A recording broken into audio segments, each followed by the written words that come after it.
مو شرط ان اللي حولك يقتنع بحلمك، كثير راح يحاولون يقنعونك انك تتخلى عن حلمك، وكثير راح يحاول يحبطك. مو مهم، الأهم أنك مؤمن بقدراتك ومؤمن بنفسك، وقبل هذا كله مؤمن أنك تقدر تكون الشيء اللي في بالك.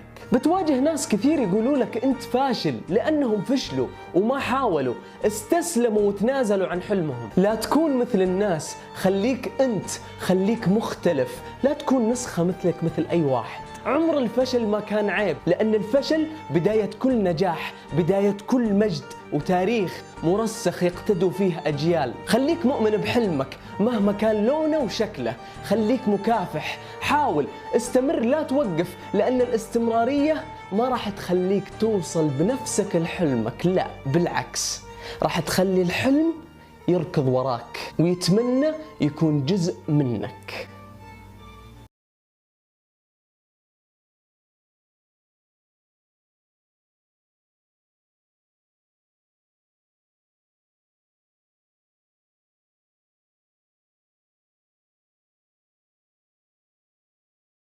يوه، شوف شوف شوف شوف الجمال.